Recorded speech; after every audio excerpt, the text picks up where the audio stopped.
Hidden in a remote desert valley in southern Egypt, behind walls of solid rock, lie 63 tombs. For thousands of years, they held the bodies and treasures of Egypt's most powerful rulers. The pharaohs who built the pyramids eventually learned a hard lesson.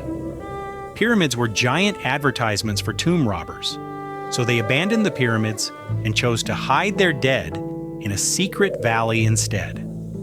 By around 1500 BC, nearly every pyramid had been broken into and looted. The treasures were gone. The mummies were damaged or destroyed. The pharaohs needed a new approach.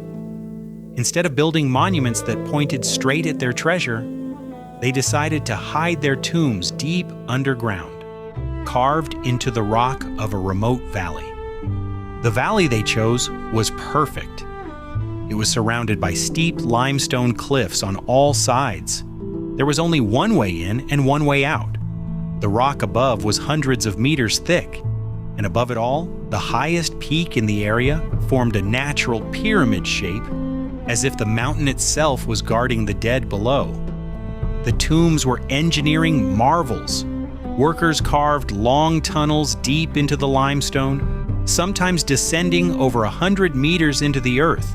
Each tomb contained multiple chambers connected by corridors, stairways, and shafts. Some tombs had over 100 individual rooms. The walls inside were covered in some of the most spectacular art ever created. Every surface was painted with vivid scenes of gods, the afterlife, and spells from the Book of the Dead. The colors were so vivid that when archaeologists first entered some of these tombs thousands of years later, the paint looked almost fresh. The builders also designed traps.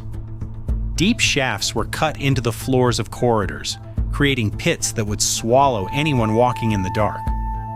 False doors and fake corridors were built to mislead robbers. Some tombs had multiple levels of deception, with the real burial chamber hidden behind walls that looked like solid rock. The valley was also guarded. A special community of workers and guards lived in a village nearby called Deir el-Medina. These workers built the tombs, decorated the walls, and guarded the valley for generations. They were sworn to secrecy.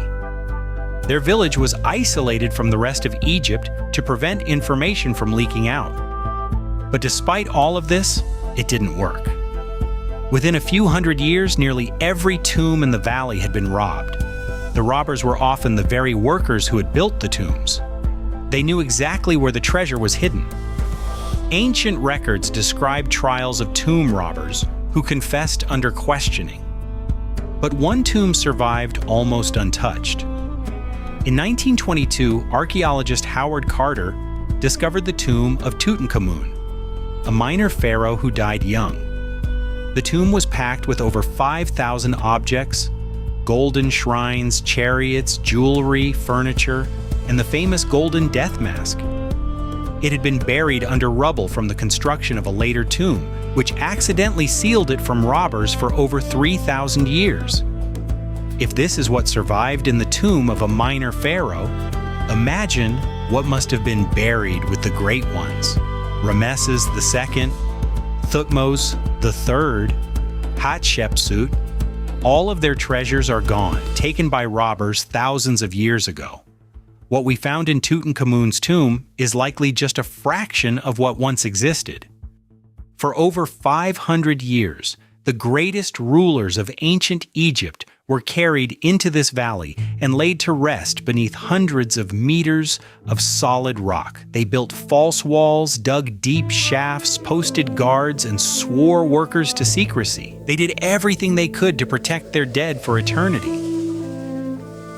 And one of them, almost by accident, succeeded. This was just one valley from one civilization. But the ancient world is full of secrets like this, hidden places, and forgotten engineering that still amazes us.